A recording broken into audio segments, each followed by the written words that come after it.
Before I get started, I'd like to welcome the Colt team from Bakersfield. Thank you guys for making the drive. It's good to see you. And before we get into real estate, I gotta tell you that there is a new store that opened in New York.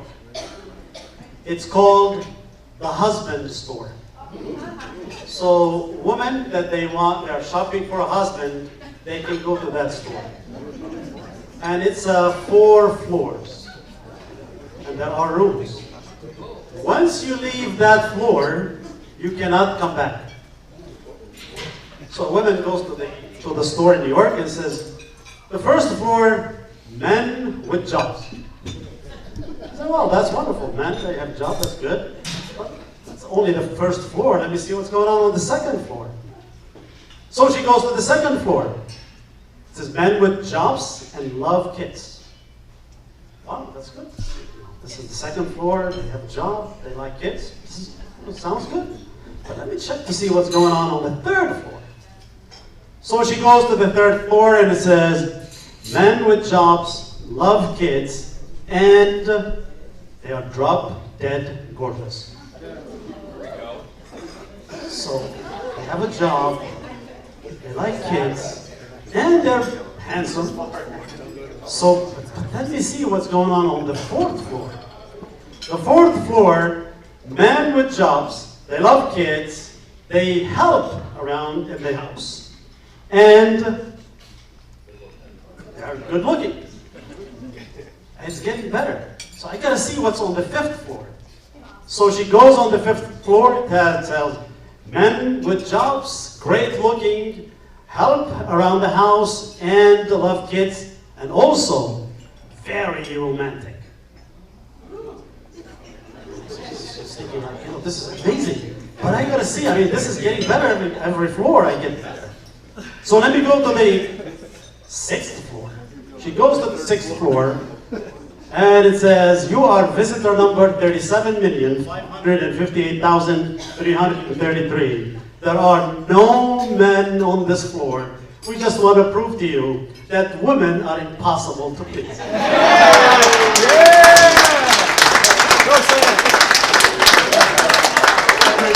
So there will be no gender bias. The same owner opened another store across the street. It's the wife's store. So men that they're looking for a wife, they can go to that store. And it's the same thing, 6 floors. And the same rules. Once you leave a floor, you cannot come back. So floor number 1, wives love sex. So the men go there and say, this is great. The second floor, great looking woman and love sex. Floor number 3, 4, 5, 6 were never visited.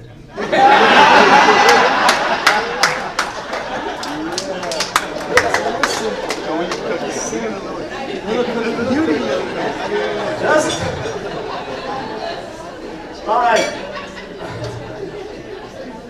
Welcome to Vision Speech.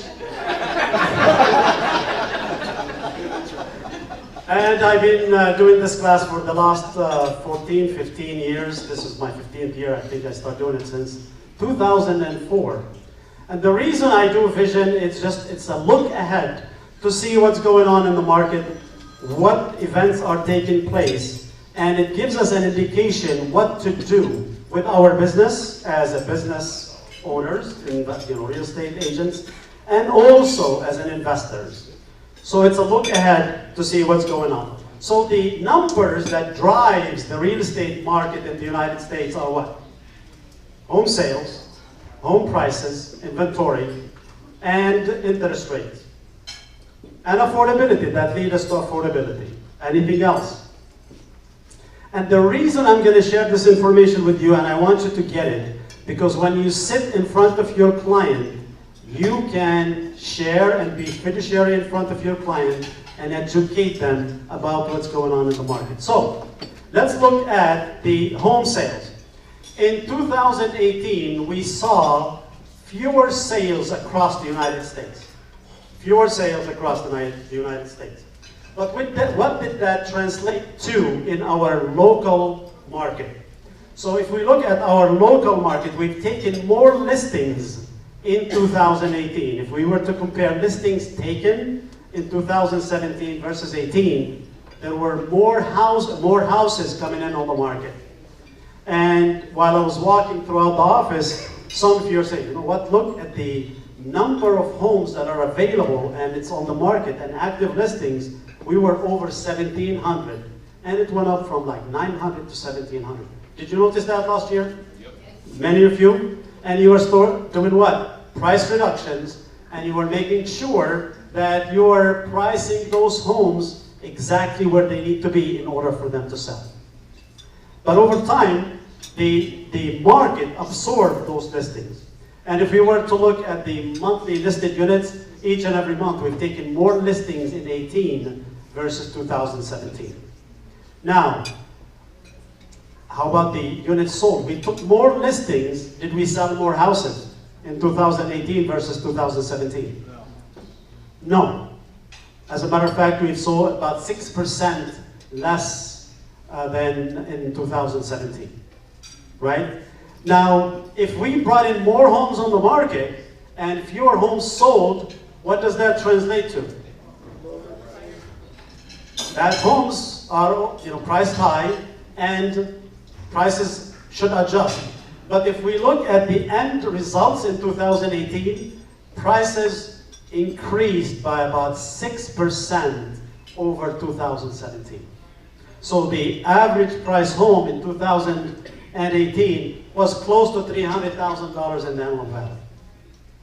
And I think we mirrored the market in Bakersfield, by the way. I've done the same study for the Bakersfield market, and it was pretty close. We've done close numbers. Even the median price between Palmdale, Antelope Valley, and Bakersfield, it was pretty close. So the prices went up. So if you're sitting in front of your client and says, you know what, I'm not sure if I should be buying right now or not, you can put this slide in front of them and say, you know what, look what's been happening in the market since 2014. Where were we and where we are today?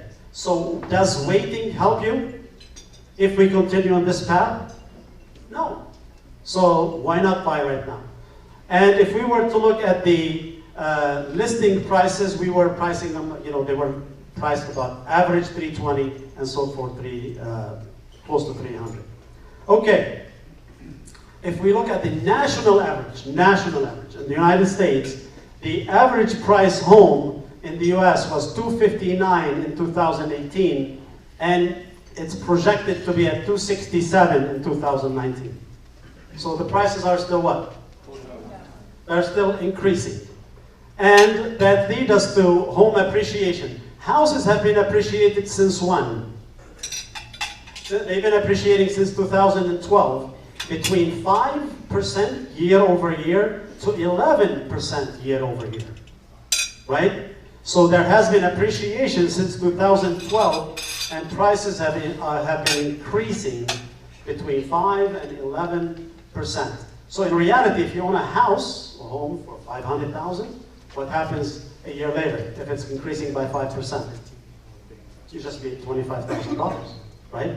You just built $25,000 in equity in your home. Okay, so if we look at the months of supply, we're still short. It's still a seller's market. We're still, national average, 4 months worth of inventory of homes on the market. 4 months.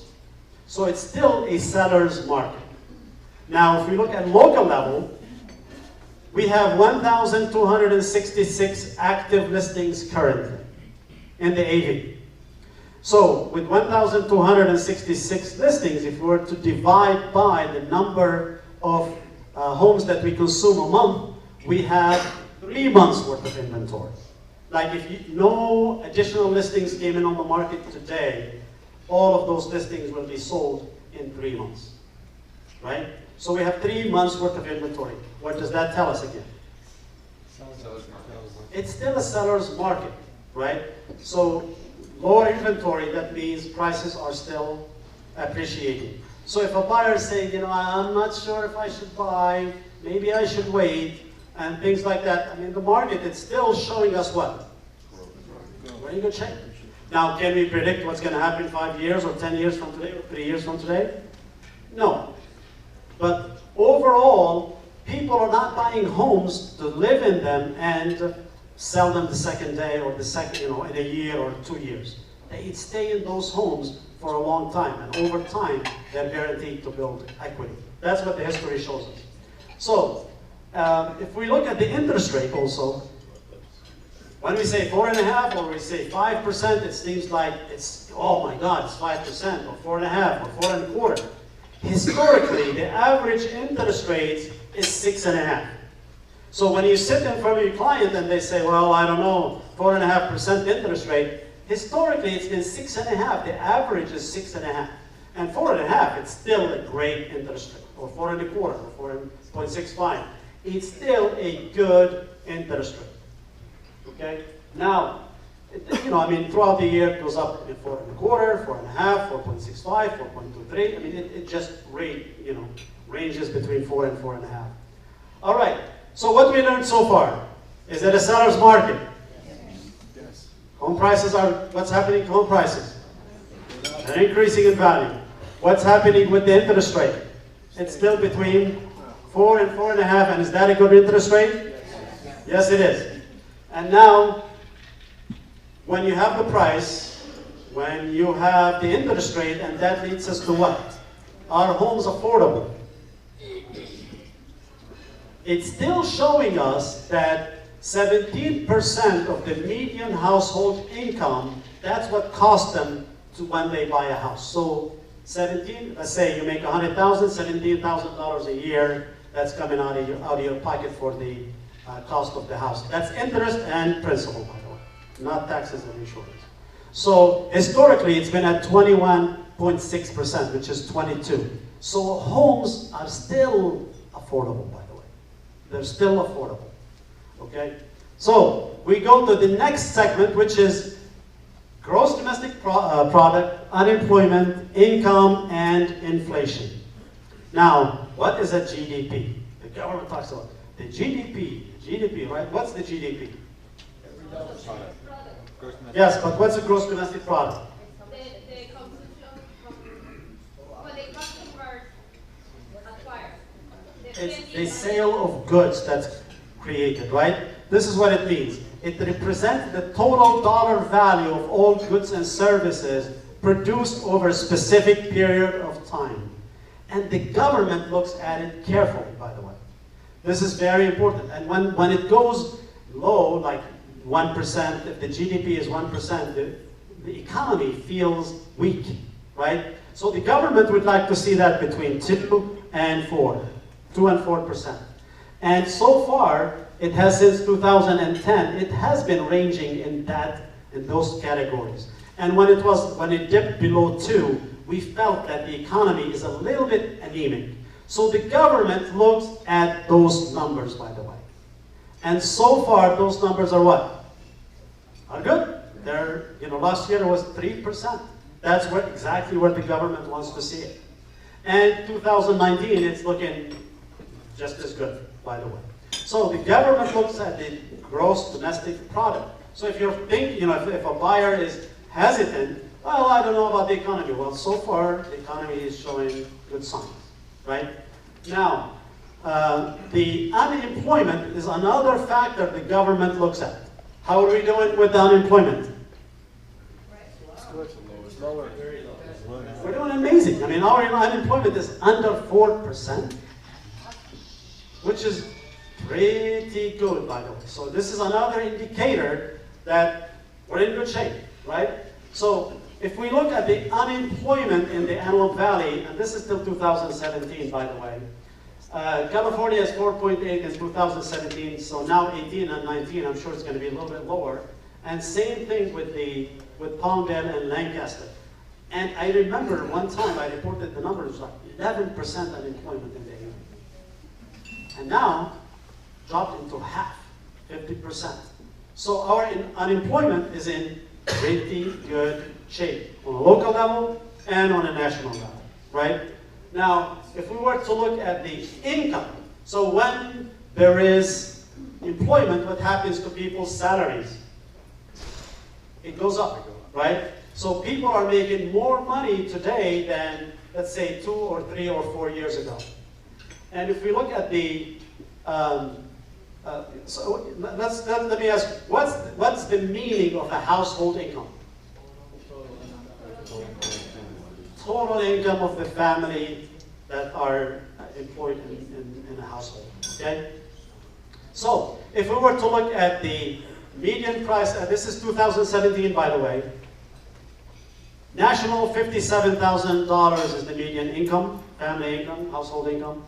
In California it's 67, and LA County it's 61,000. In Palmdale 56 and Lancaster 49. And this is 2017 by the way. So, what happens in 2018? It went up to 60,000, and then in the same year went up to 62,000 in 2018, and it's projected that we would be at 77,000 in 2019. So wages are increasing at a high level, right? As you know, that minimum wage was how much? How long ago? $11, $9, $11, and now it's what? It's hard to find anybody less than $14 or $15 an hour, right? So wages have been increases. People are making more money. So when people make more money, what happens to prices, affordability? People can afford those homes. So affordability is still in check, right? Homes are still affordable, especially with the amazing interest rate that we currently have, all right? So it's projected that in 2017 and 2019, the median household income would go up to $77,000, almost $78,000. And that's on a national level. So in California, we're usually higher, we're more expensive, right? So if you go to Northern California, their salaries are what? Much higher because cost is higher, right? So, but when you come to the Antelope Valley, the cost of living is a little bit lower. Why? Because rents and homes cost less. So that makes the cost of living, it's a little bit less than somewhere else. All right? So, why the government looks at inflation? Why inflation is important? Why the government wants to see inflation?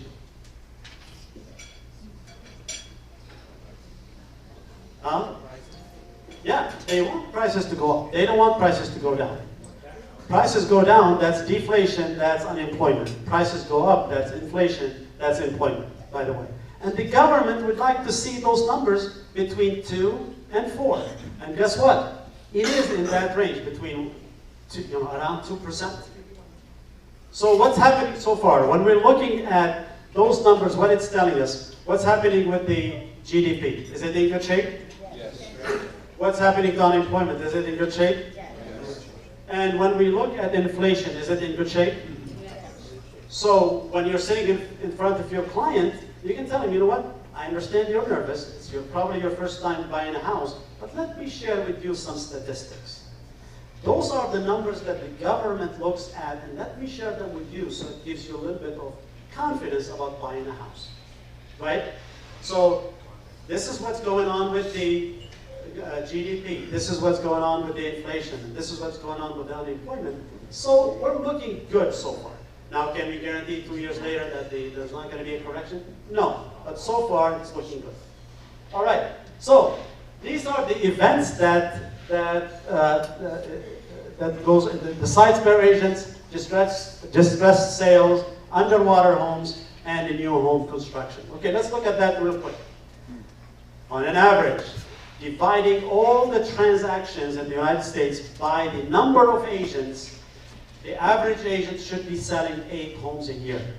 But none of you here are average. You should be selling 20 plus a year, right?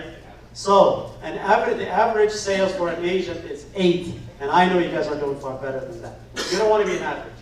Okay, distressed sales are almost non-existent. Underwater homes. What is an underwater home? That means they owe more than what the house is worth. Do we have them anymore? Are we doing short sales?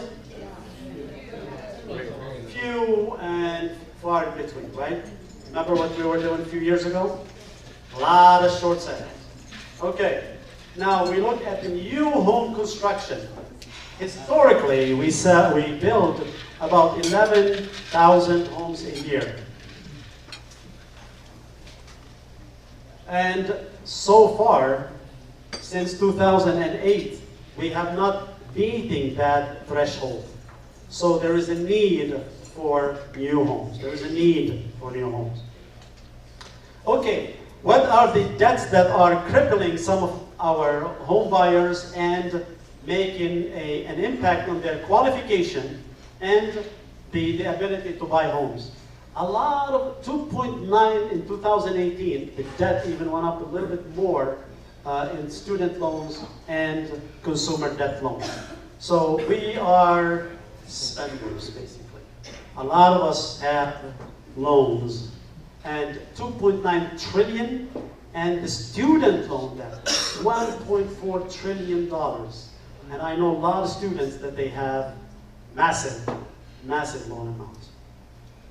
Okay, the luxury, the world's wealthy, and the allocation of their financial investments. If we look at the number of, this is 2017, I'm sure it's grown in 2018, 19. I could not get the stats for those 18. In the United States, there are 5,285,000 millionaires. So if we were to divide 5,200,000 and some thousand millionaires over how many, what's the population? It's about 330, I think. So what's the percentage? It's about 2%. 2% of our population are millionaires. Isn't that crazy? But if we look at the number, the total number of world's wealthy, there are 18 million in the world. And this is with 2017, so I'm sure it's now 2019, it's going to be probably close to 20 million. And I'm sure we would have over 6 million in the United States. But what does that translate to? 30% of the world wealthy are in the United States. We are, I think, like 6% of the world population, and 30% of the world population, the wealthy world population, are in the United States. And that tells us what? We are the country of opportunity. You can build wealth for yourself and your family. All right. And how does the wealthy allocate their funds? If we were to look at their real estate in 2017, what they allocated? 14% in real estate.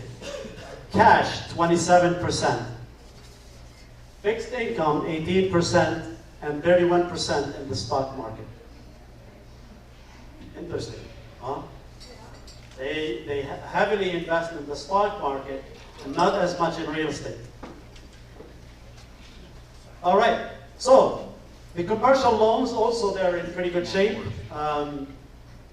There's not any delinquency in the commercial loans as well. And as you can see, there's not a lot of vacancy. If you look back 7 or 8 years ago, it was completely different. There was a lot of empty spaces.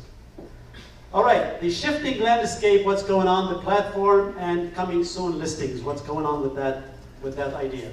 Okay, do we see that there is a shifting market? The fourth industrial revolution, what is it? It's a revolution on what? Technology. It's technology, it's artificial intelligence, it's data. So Hari and I were looking to travel, so I clicked on airline reservations. I've been getting different commercials for airline reservations for the last 2 weeks. I've already bought it, but guess what? That's what they do. That's what they do. This guy is looking to travel. Let's get him, right? So that's how they see it. I was looking at some furniture in the morning at some, like for the backyard. I go to the gym and I turn on what? YouTube. Guess what comes up the first commercial? Furniture. I go home and open my email, guess what comes up? Furniture. So is artificial intelligence, that's the new revolution. It's It's studying our behavior and see what we want to do and how they can capture the business. That's what's going on in today's world. And so the difference, the war is, who is going to control the customer? Is it you or the technology companies? That's the main, is it? Are you going to be the fiduciary in the transaction, or you're going to be the functionary in the real estate transaction? That's what the war is all about. The tech companies, they want to control the data, they want to control the consumer, and you will be the functionary in the equation. Where Keller Williams and all, I'm not just saying Keller Williams, I'm sure the same thing with Rheology and Remax and all the others, they want the same thing as well. But who's way ahead of everybody? It is Keller Williams, because we do have our own artificial intelligence. Now, coming soon listings, and I see that in a lot of luxury markets, that they take the listing and then they look into staging it, fixing it, touching, touch up paint, whatever they want to do, and they promote it, they promote the heck out of it, and then boom, they put it on the market. They create a lot of curiosity, and then they put it on the market. I don't see it as much up here, but it's a lot in other areas, more expensive houses. Okay, the local real estate economy. The millennials are what you need to go out. And this is how they think. This is my study. This is not from Keller Williams. The millennials are using their phone for everything. When there's something we're discussing in the house between me and my wife and kids, immediately our kids, what do they do first? Oh, let me check. They check on it. Okay, this is this. Right? So what's going on? Their phone. They look for everything. These girls are millennials. They're looking at me like, yeah, we do. So they look at their phone first and foremost, and they use their phone for 11 hours a day. I'm not saying that they put their phone in their face 11 hours a day, but they check on their phone. How often? I mean, even me included. I check, did I get any more texts? Did I get any more emails? Did I get? And I'm sitting, the phone is sitting next to me. You go to the bathroom, you take your damn phone with you. So you're pretty much that phone is in control of your life. It's the remote control of our lives. And we must have our application on our phones, and we must make sure that our clients, when they're searching for houses, they're searching under your application, or your client is in jeopardy. There is no way that you can have the same control, the same touch, the same data about your client as if you have your own, by just emailing them and touching them and calling them. No. And millennials, by the way, they don't want to be called. They would like to be texted. They don't like calls, right? And if they need information, boom. They want to find that information on the phone. Don't tell me, hey, come on, let me show you. They want to look at it themselves, right? So this is the direction of the millennial. So get accumulated to the technology and make sure you understand it. And guys, when we say that we have a class, please come in to the class. And we have 3 people that they're going to be teaching the class on the 29th, the 31st. The 31st.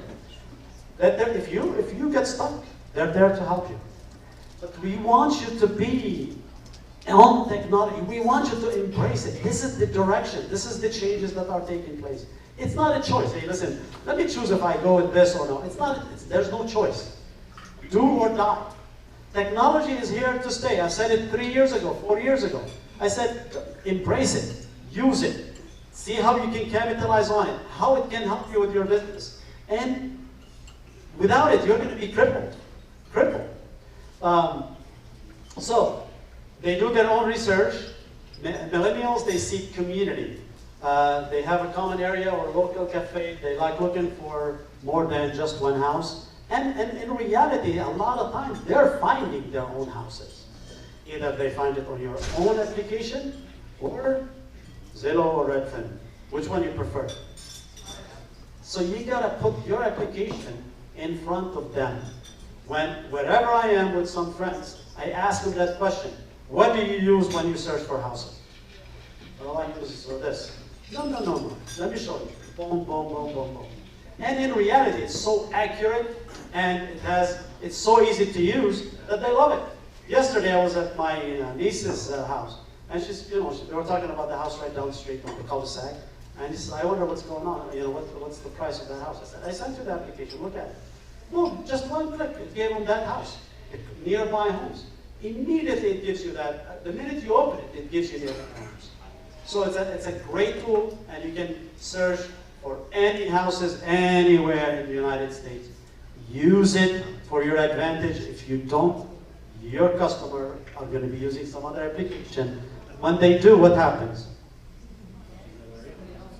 They're going to say, so is looking for, they're going to send it to the preferred agent or this agent or that agent, that they're going to call them. Hey, listen, you were looking at houses apparently, and I'm wondering what you're looking for if I could show it to you. Because they're not using your application.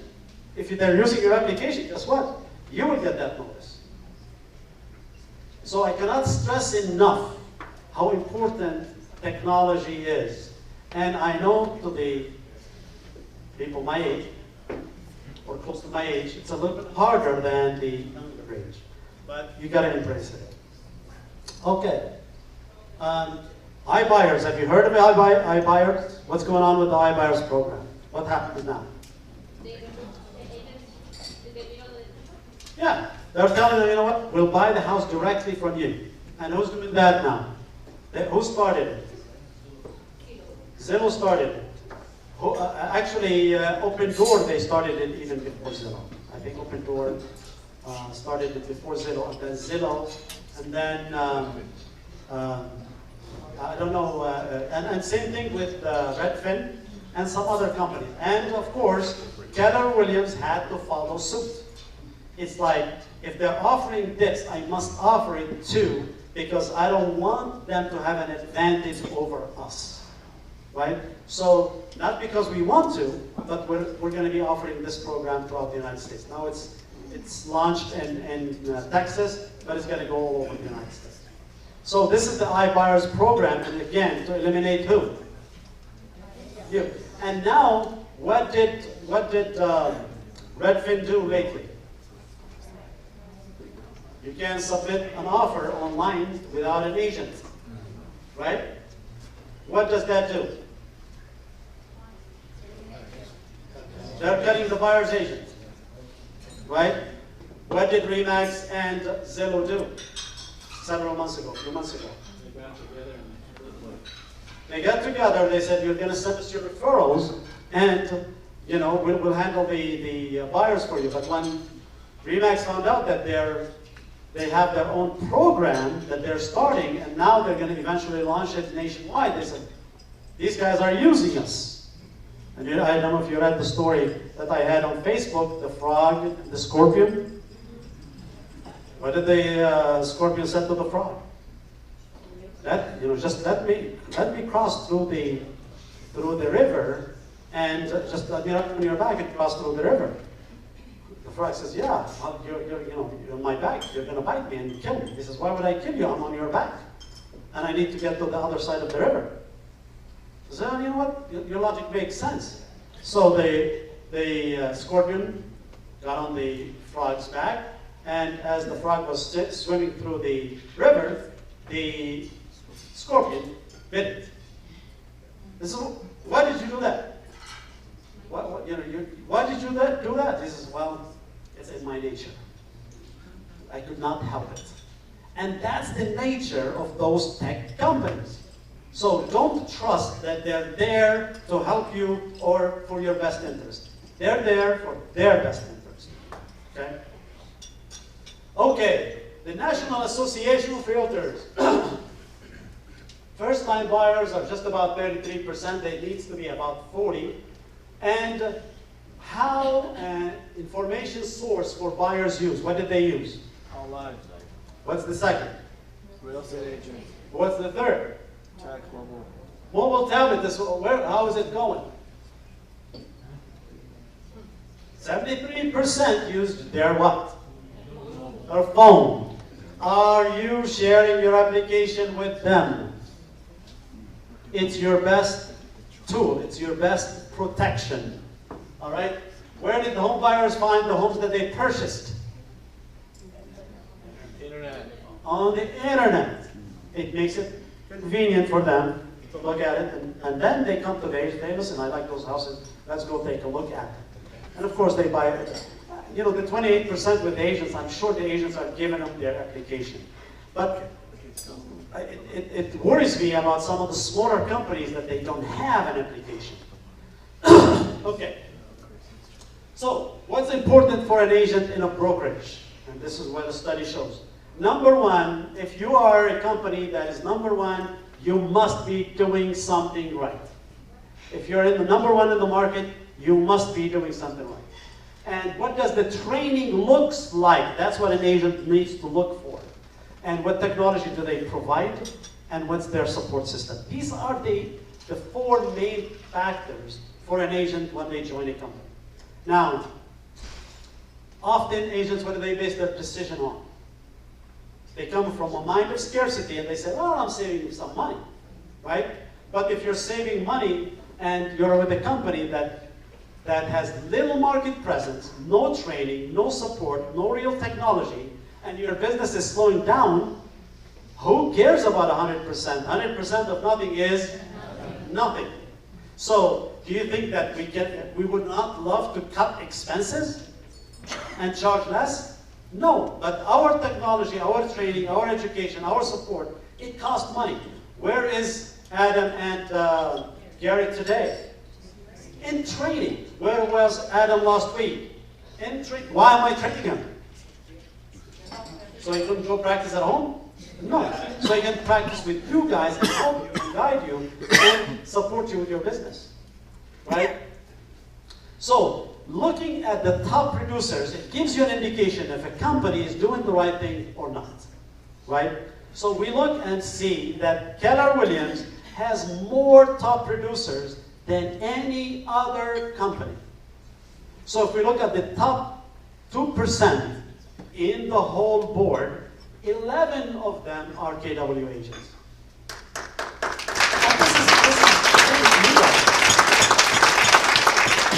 Remax, they brag about they have top producers. They have half of what we have, right? And Berkshire, they have 5. Coldwell Banker, Hartwig Realty, they have 4. But 2 out of the 4 are who? No. The son and the daughter of the broker. So that's the 2. Rodmax Properties is what? 1. Century 21 Doug Anderson. 1. EXP. 1. Home-Based Realty. 1. Model Real Estate. 1. Trinity Real Estate. 1. But what does that tell us? What these numbers tell us also? It tells a story. So in reality, what happens to agents at, and by the way, I know there are some good agents at Home-Based. They're good, very good agents.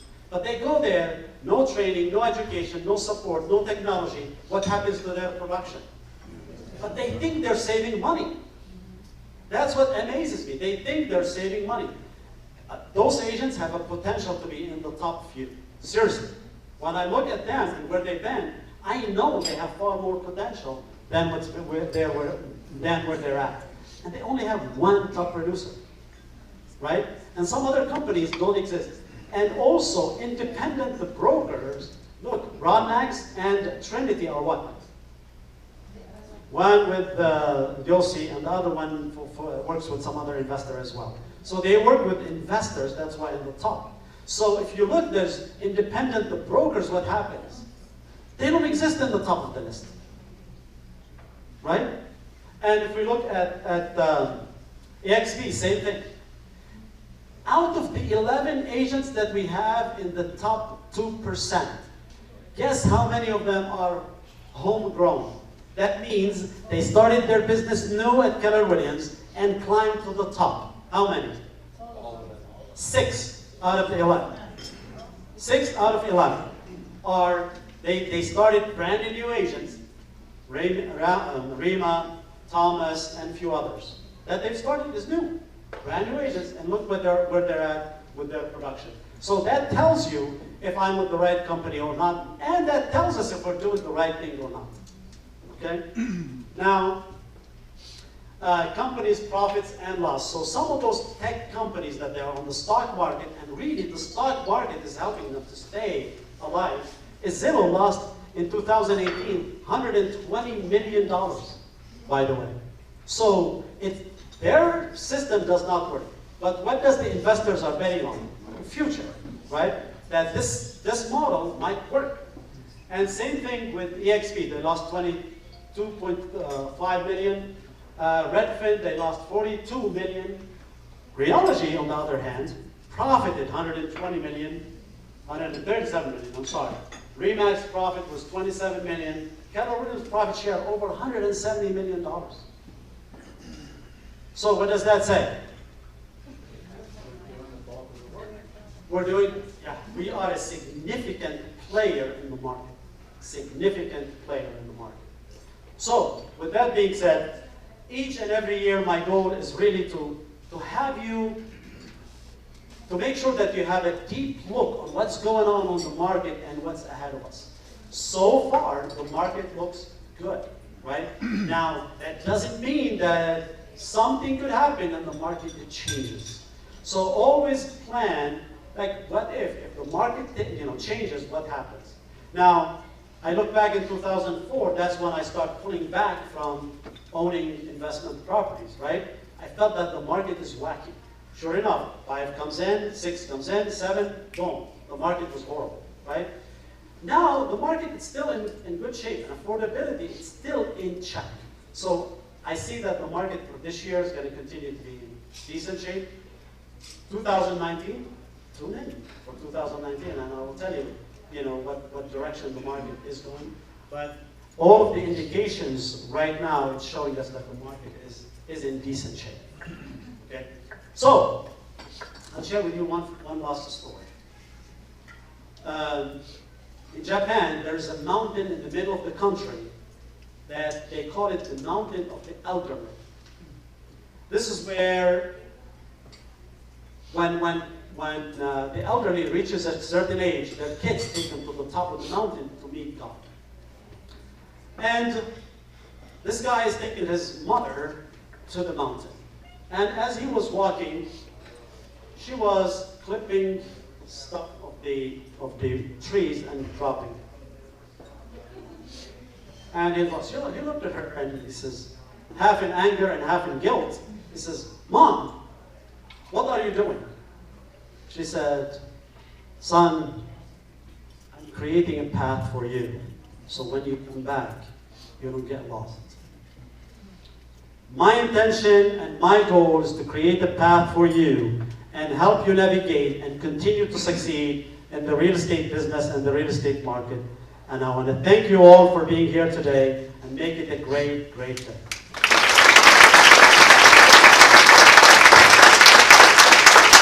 Thank you, Sam. We still have a 50-50 drawing. Sam, do you want to do the honors?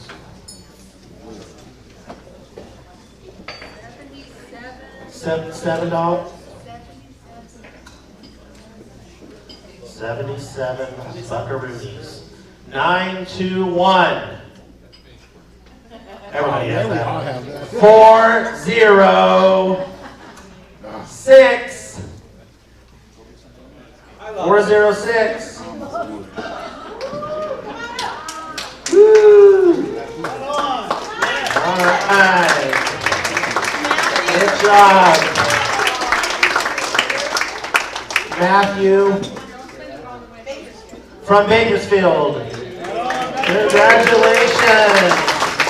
Another thank you to our sponsors real quick, please. A round of applause. A thank you to our sponsors again, please. Thank you. And everybody make it a great day. Be productive.